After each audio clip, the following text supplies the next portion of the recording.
Arleigh Rose, Hey, what's going on? loving it. Welcome back to St. Louis. Thank you. Yeah, we're so glad to have you.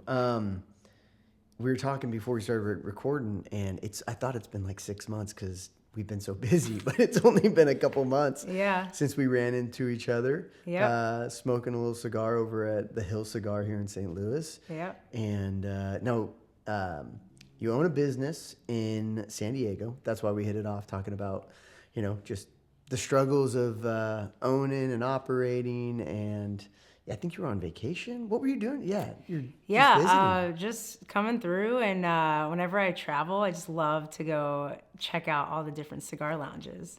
I love And that one had a good rating, and some people back home also suggested it, and and I met you there, and it was perfect. Pleasant surprise. Yeah, I love So it. tell everybody kind of, who you are and Juice Wave. Juice Wave. Juice Wave. Yeah, I said it wrong. Juice Wave out in San Diego. Yeah. And tell us about that shop. Yeah, so Juice Wave, we're coming up on 12 years next month. I can't believe it. I started Juice Wave as a food truck.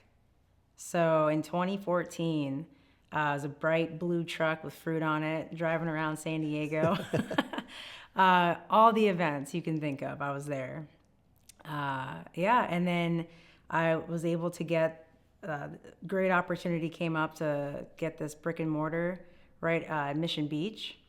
Love Mission And Beach. so a year after the truck opened that, and it was so nice to have a solid location. The mobility is really fun, but it's exhausting. How much product did you lose on bumps? Like, how many times did you spill? I gotta know. Oh, I can't tell you how many times just white knuckles, like on the steering wheel, just smoke coming out of the truck. What could that be? And so many stories of the food truck days. I feel like that's a heightened, entrepreneurship and starting a business is always difficult, right? But doing it on wheels, I feel like that's just next level chaos. Well, like all the equipment is not meant to be shook around, it's supposed to just sit there. So it was a lot. Yeah. Okay. So you did that for a year, brick and mortar, and you've been there for 11 years at your brick and mortar, same spot? Yep. Same spot. It's awesome. It's so cool. It's a tiny little hole in the wall. Now, Juice Wave, is it just juices, or what are you doing, and how have you survived for 12 years doing it? Yeah, great question. So I started Juice Wave with the passion behind cold pressed juices and smoothies. And getting into it, people kept asking me for acai bowls. I'd have the food truck out at an event, and we would just be pressing juice, making smoothies. I think we were doing wheatgrass shots too at that time. And people just kept asking, do you have like smoothie bowls, acai bowls? And every single cafe had an acai bowl. And I was just, nah, I don't want to do this. I don't want to commit to that. And at the time, I had to relocate my truck because the commissary I was at, they were raising rent. And I was like, okay, there's got to be other places to park the truck. And so I found this other cold storage to park it at. And that so happened to be where this acai company stored their acai. And so it was like, okay, I guess I'll try this product and check it out. And it was really good. And then I thought, okay, I can do this, but I'm only going to make one bowl. And that's it. Because I can't stand when you walk into a place and it's got 20 different acai bowls and there's just plus or minus one ingredient. Yeah. So I just wanted to make it simple. And so that's kind of how it started. So I didn't even do acai bowls in the first year. It was all juices and smoothies. That's where my passion is. Mm-hmm. And then the acai bowls are really what took off. Okay. That's what everybody loves. Now I'm going to ask you a bunch of questions that probably seem really layman for, okay. Juicing. I don't know much about it. So you said cold press juice. Yeah. What does that mean? So there's different processing methods of juicing. So you have the fresh press juice with the like centrifugal blade that's spinning really fast, and you would see that at like big grocery stores or like cafes where they're like literally just pressing the right there in front of you all the fruits and vegetables, and then he spits out all the juice.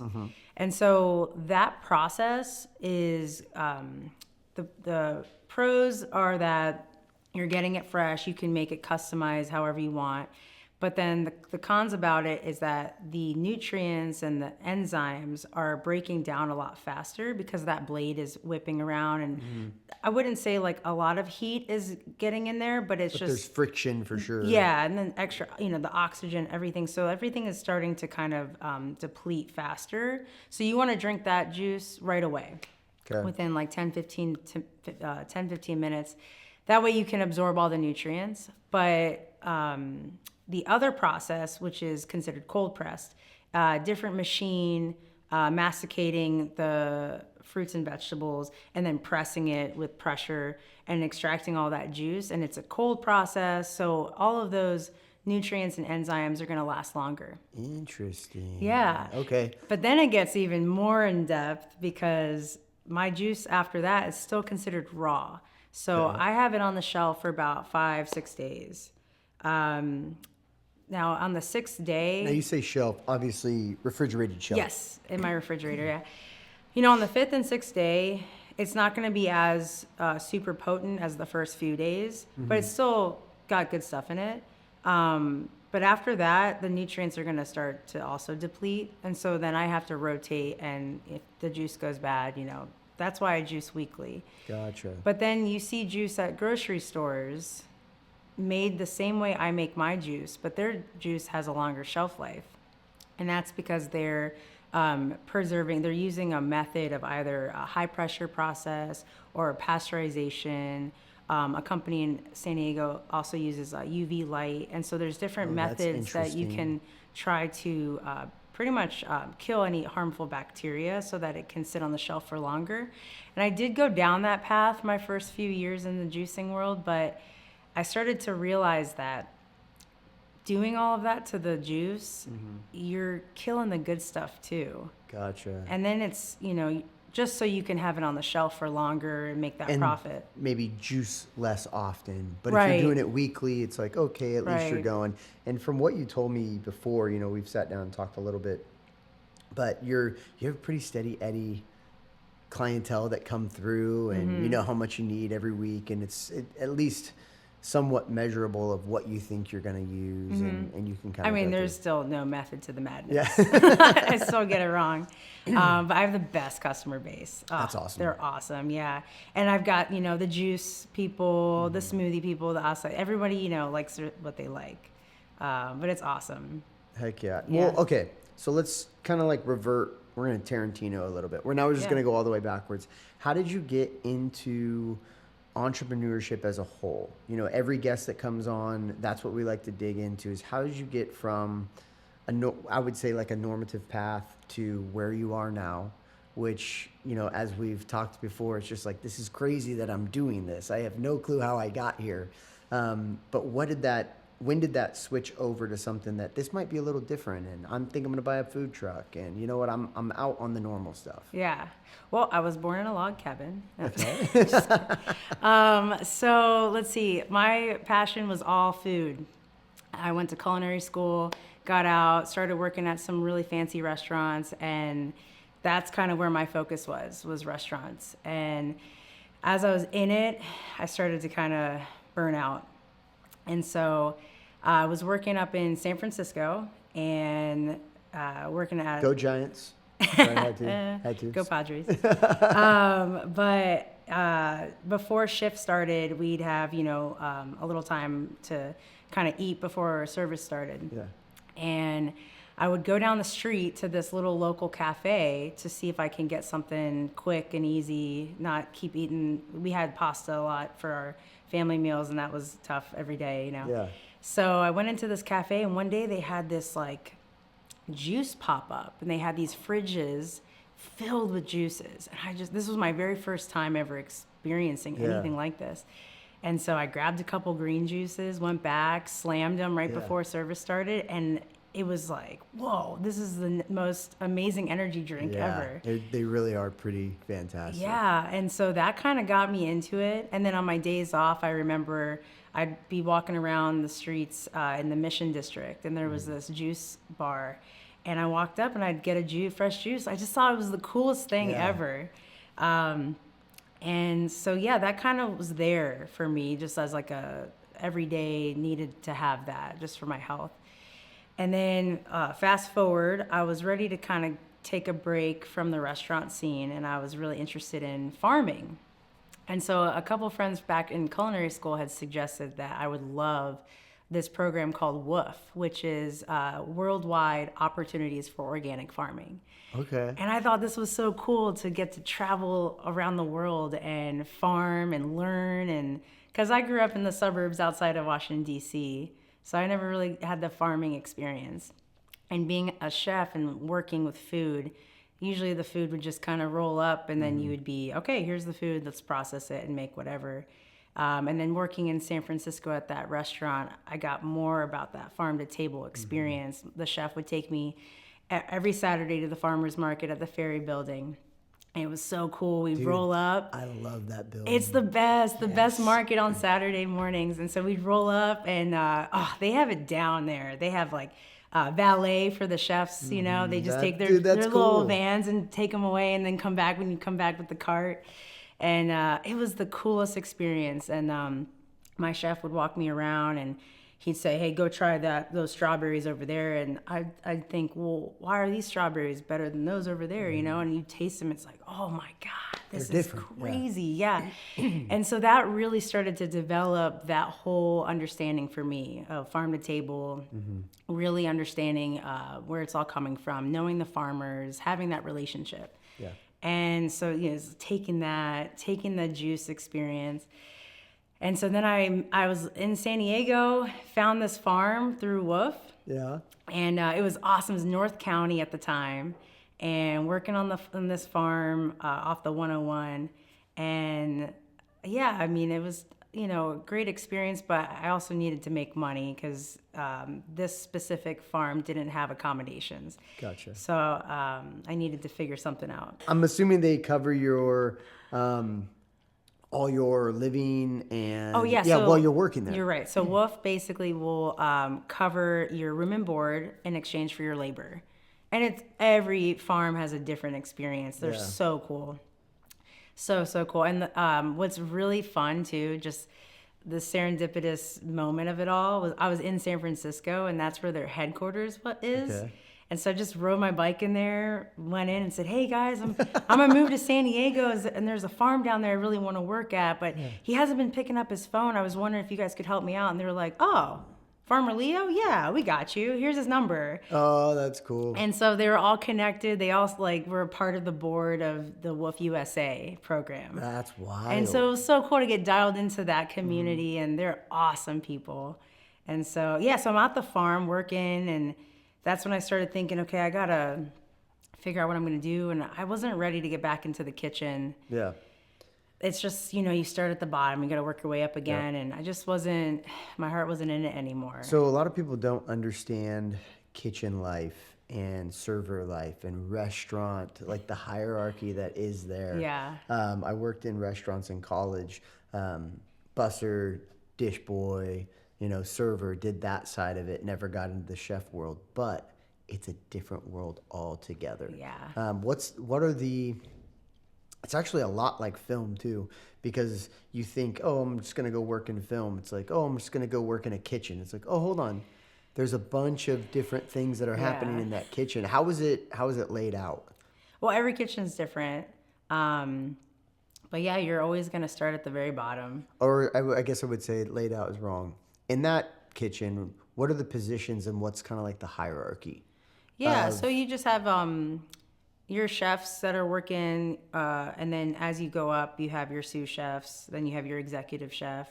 But each, you know, you have different roles at each station that you're in charge of. You know, there's Grand Marnier, there's canapé, there's entremet, there's all these different pastas if the restaurant's doing pasta, you know, different stations, and each restaurant would usually have their own lingo for what they have. Okay. But see, that I was confused by that. I didn't know that everybody in the kitchen is a chef. And then they go up. I think at the level I was at, I think we all respected each other. We all had the classic training, so we all, you know, called each other chefs. Oh, that's cool. I mean, that's how I feel. Yeah. But I guess at other restaurants, It just depends on how you all call each other, and That's everyone cool. has different titles, I'm sure. Well, the culinary arts is a lot like, film, photography. You were talking about the farmer's market and this strawberry tasting a little bit than that. And so do you curate your bowls, your juices at the farmer's market in the same fashion, I'm assuming, but what's that process like? How do you come up with the juices that you're making? Do you have regular recipes, or don't give away your recipes. Hold Yeah. on, hold on. She's like, no, no, no, I'm not telling anybody. Just like the creative process of how you're kind of going through that. I'd love to hear about it. Yeah. No, it's awesome. I'm so committed to using local since day one.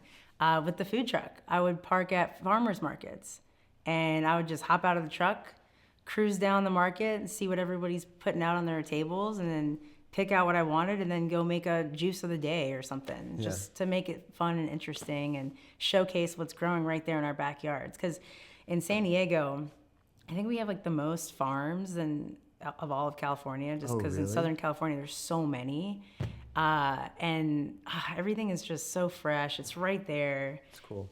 So yeah, basically every Saturday I go to the farmers market, just like my chef. I went with him, and I just want to keep that tradition going because it's so special to keep the integrity behind it. It's hard to do that, but I think that's what makes it stand out and so special. So yeah, every Saturday I go to the market, and I just cruise down, or I'll text them beforehand and just say, hey, what do we got going on this weekend? And so I'll order ahead of time, and then I'll see what other farmers are cooking up. It's awesome. It's so cool. And then now that I've been so consistent with it, my customers, my like regulars, are like, okay, well, when are passion fruit coming back? Or like, what about? That's great. They They'll show know. me a picture, like, I want this. I'm like, okay, well, that's plums. That's not until summertime. Yeah. We're in the winter, but this is what we have. And so it's cool to just kind of also educate people, because I think people, like, gets lost in translation that certain fruits and vegetables just aren't in season. And then this is when they are. This is their peak. This is when we should be eating them. So yeah. Very cool. So, okay, my next question is, in owning your own business, your work-life balance is super healthy. From what I remember us talking, right? You take time off. Oh, It's yeah. not, the shop's not always open. What's the motivation behind that? How does that work in your work-life balance? And then obviously in your free time, you travel. Yeah. And I saw your post a couple of days ago, because I follow you now. But it said, hey, getting ready to leave. Yeah. Shop's going to be closed Yeah. from this date to this date. Get all the juices you need Yeah. now, because I'm out. It's great. Yeah, people are some of my regulars are so funny. They'll come in. So like, when's your next trip? When's it? So they can like plan and get ready for it. I didn't always used to do that. I would say, not until maybe I would say the last 3 or 4 years was when I started to finally just say, I'm doing it. I'm taking a week off. I'm closing the shop. Before that, I was working every day and 1 day off a week. And then now I've got 2 days off a week, because I need the 2 days. I'm there So every woosah. day. Yeah. And I have to take that time, to just get out and go travel and reset. And people are so supportive. My customers, they get it. They know how hard I work, and they appreciate it. And I appreciate them. It's such a great relationship with everybody. They know, they're like, okay, it's time. We'll see you when you get back. It's awesome. Heck yeah. Well, okay. Oh, and also one more thing. I think it's so important to take that time, because for a long time I used to be really guilty of it and thinking this isn't right. I should be working and working, working. But like, what's it all for? And we work so hard, and we're just hitting the pavement every day. It's like it's all gonna go by so fast. We're not gonna get a chance to really enjoy it. Yeah. And so that's like also my motivation. Love it. We're going to make a little bit of a switch. Yeah. We met over cigars. How does that even happen? I Because know. how'd you end up in cigar world? Oh my I love gosh, it's so cool. Okay, so I love whiskey, specifically single malt Scotch. I love it. I finally I started the whiskey journey with bourbon, Okay. dipped my toes in that, and then started getting into scotch, and now I'm hooked. I love it. And I was actually with a friend who was my acai rep at the time. So we were texting every week, my orders back and forth. She'd always help me out, and I would, oh shit, I'm running low. Can I get another tub of acai? She always took care of me. So it sounds like those bowls paid off. Yeah, exactly. So yeah, we were out to dinner one night just catching up, and she said, you want a drink? I said, oh, they only have beer and wine. I'm more of a scotch whiskey drinker. I'm okay. And she says, well, do you smoke cigars? And I said, I've always been interested, but I've never had the opportunity to do it. Yeah. She's like, we're going tonight. And so she took me to my first cigar lounge, and then I was hooked. And then it just took off from there. Addictive. I love it. The, How long have you been smoking for? It's probably, I think in college I got introduced to it briefly, super casual, not really into it. Like, hey, here's a cigar. After a big moment, like this is what people do sometimes. And didn't really get into it probably until like it's been longer, 7 years ago. Had some friends who just did it more often, and then I started getting around with it. My business partner, Nate, here, he smokes cigars. I had another buddy, Dan, who's actually a tobacconist, and he worked with me in my marketing company for a while. And once I hooked up with him, that was probably 4 years ago. It's tough not to. And then you just get sucked into the different worlds. I'm a whiskey guy too. Yeah. Scotch guy. Nate introduced me to Scotch. So just kind of drags you in slow. The thing I like about it is it's a lot like this. Mm-hmm. Typically a cigar is a couple hours smoke. It's the best. And so you're sitting, you're thinking, you're talking, and you just, get sucked into conversations, and you sit with someone who's random like you. Yeah. Just come in. Hey, can I sit next to you guys? I know. Sure. And you sat down with my girlfriend and I, and we just sat and talked for a couple hours. Like, hey, man, dude, what are you doing in town? You want to hang out again? Yeah. Like, meet us here later. And yeah. It was so cool. And the people who gravitate to cigars are people who do like to sit. They like silence, but they like subsidence or substantive conversations. They want something a little more robust when it comes to the casual. They don't want to check out the game or what's going on or, shoot the stuff. They want to talk a little bit deeper and a little bit longer. Yeah. And you get to know people very, very well. Yeah. And I think that's why I gravitated to it. Yeah. It's a cool, fun little place to play in. It's so cool. I mean, just to keep add on to it, my lounge I go to, kind of my home base lounge, it's my family. I mean, yeah, you see him every week. I see him every week. Yep. And they've all come to my shop. They've all come to support me, and they love the products I make. And yeah, it's just, they're literally just family. And it's truly incredible that I started smoking about 2-3 years ago. And my birthday was last night, and I just asked a bunch of people to come by and share a smoke with me, and it was just awesome. That's absolutely so cool. incredible. So yeah, like getting to meet you, it's like that family that I've created at my home base.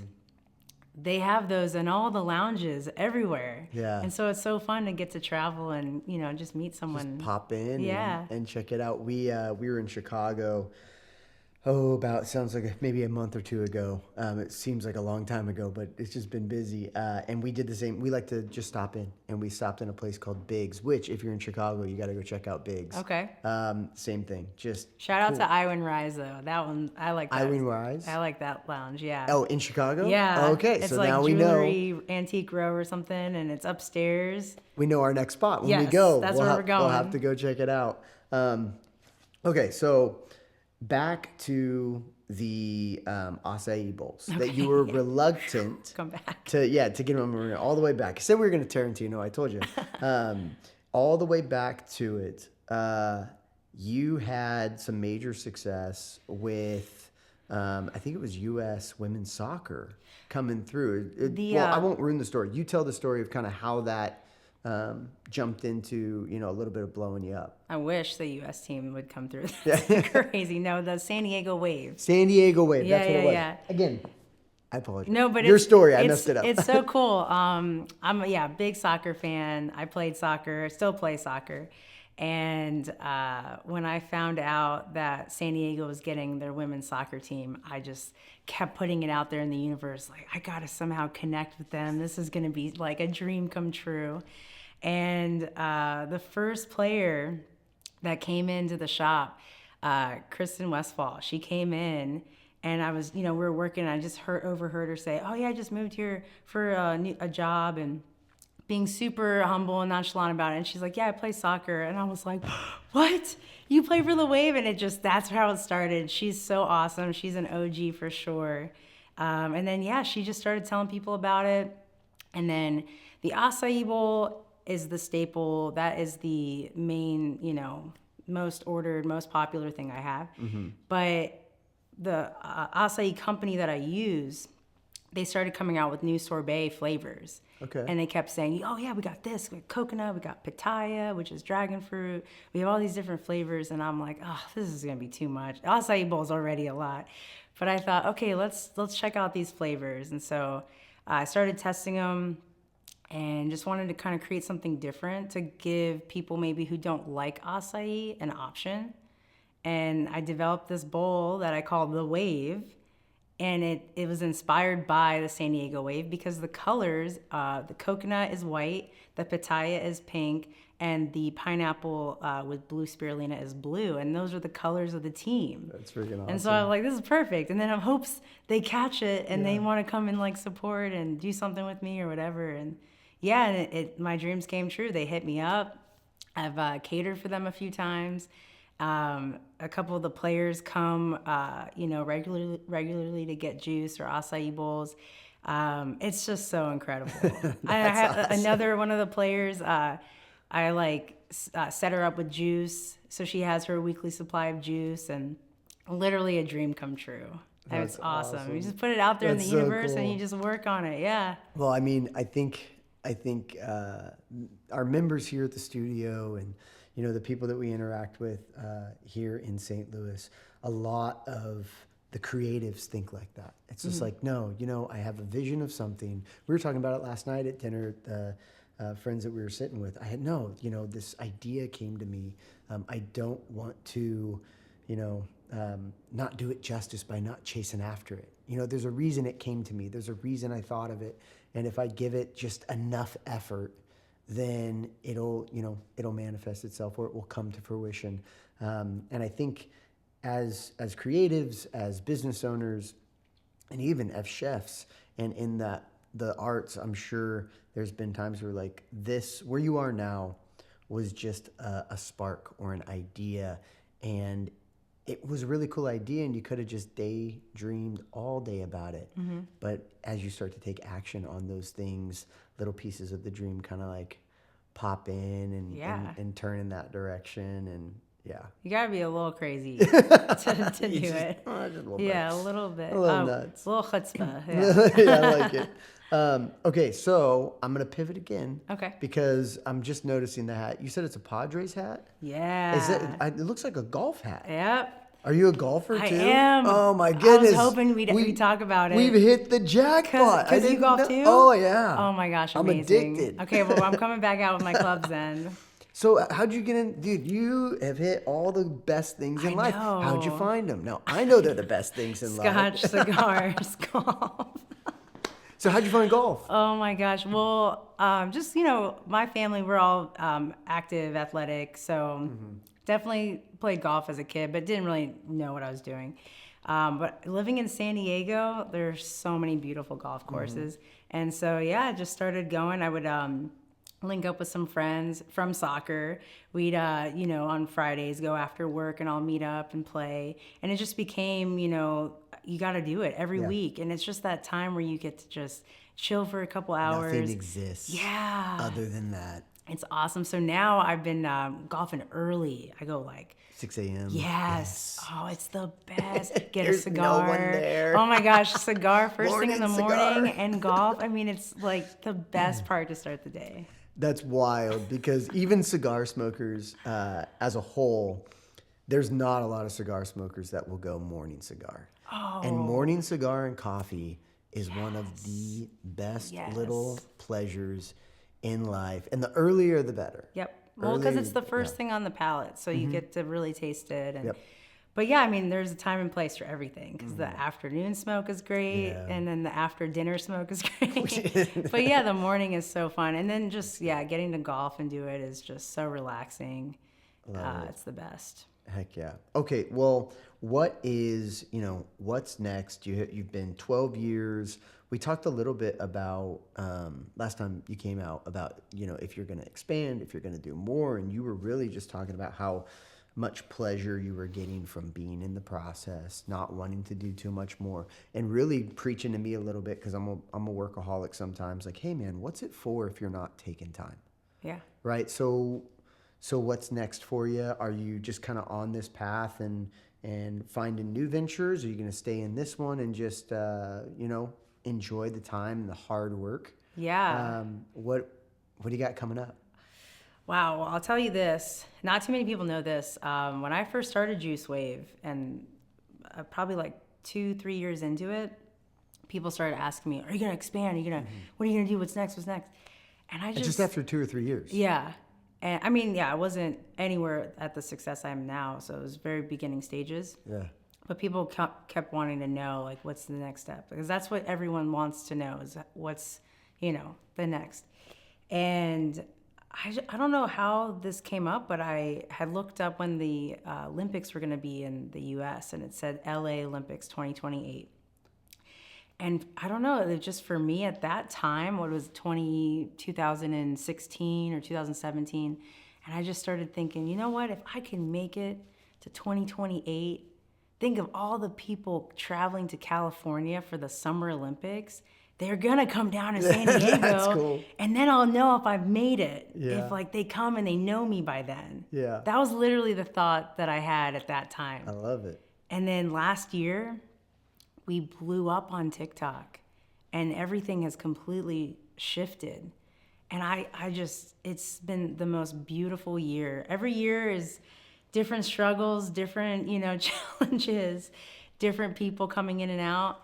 But this last year was really special, and it completely changed everything. And so I'm just gonna honestly sit in this and keep coasting and see if I can't just keep grinding and being consistent. That's the hardest part, is not losing it. Keep it consistent, giving everybody exactly what they're expecting, because they know what it should taste like. So I wanted to make sure it's like that every time. And just keep bringing a good vibe too. People are at the beach, they're on vacation, they're trying to enjoy themselves. And I mean, it's so cool. People come in when they want to celebrate. People come in when they're having a really rough day and they just need something to help pick them up. I mean, how special that I get to provide that for people. So I'm just going to keep riding the wave. I like it. And just enjoying this, because it's so beautiful how it's completely just blossomed right in front of my eyes. Love it. Yeah. How do people find you? It is a small space. So. Well, let's do this. Let's do two things. How do people find you on... No, it is funny though. People do call. This is one of my funniest things. When people call, "Yeah, where are you? I can't find you." And we got like a line of people out the door, music's blasting, and I'm like, "Okay, where are you?" I'm trying my hardest to make this easy. Are you on Google? How'd you find the number? Let's start here. How do they find you online to connect? Okay, so I've got Instagram, JuiceWave SD, TikTok, JuiceWave, I believe it's SD, yeah. Okay. And then, Instagram, TikTok, Facebook, and our website, juicewavesd.com. But yeah, We'll share all that in the description. That way and people can check it out. Everything is super simple. I don't do any like online ordering like DoorDash or Grubhub. A lot of people wish I did, but good old phone orders. So you can always call the shop, put your order in on the phone. Our wait times can get pretty wild on a hot summer day for sure. Yeah. But yeah, I just want to keep it like that and not get a bunch of tablets, surrounding around the desk. Awesome. Yeah. Dude, thank you so much Oh for my coming. God, thank you. This is so cool. So cool. Loved having you. And I think we got dinner plans after this. So Yeah. go hit them up. Awesome. Thank you for having me.